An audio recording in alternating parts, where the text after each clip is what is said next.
always said, and I said it on Arnav's program many times, in fact, last week, thrice, in fact, we can keep blaming the government, but you can only blame the government this far and no further.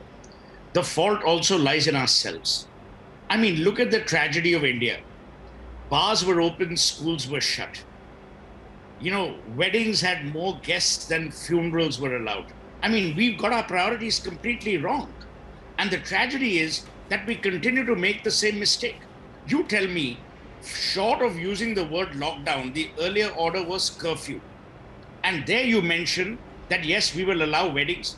For God's sake, there is a crisis going on. A wedding is not about two people getting married. There's a whole family infrastructure. There are caterers. There are 100 other people involved.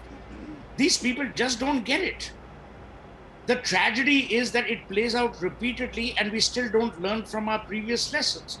You tell me, shouldn't the government have also shut down all liquor shops knowing that there will be crowding today? Knowing that there will be more and more people crowding outside?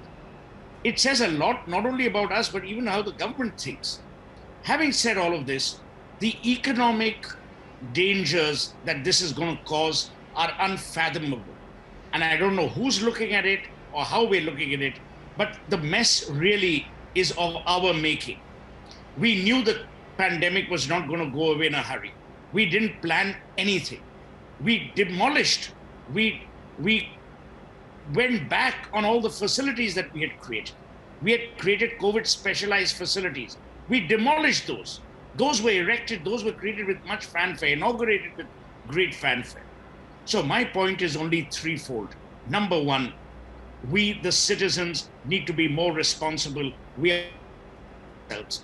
Number two, the government needs to understand that it is playing the role of governance, not the role of populism. By allowing marriages and all, you're not getting any more popular than you think you are.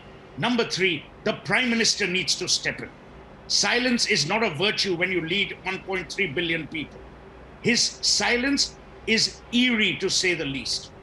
And you might say that, oh, should the Prime Minister speak on everything? Well, last year he spoke, and last year the country listened to him.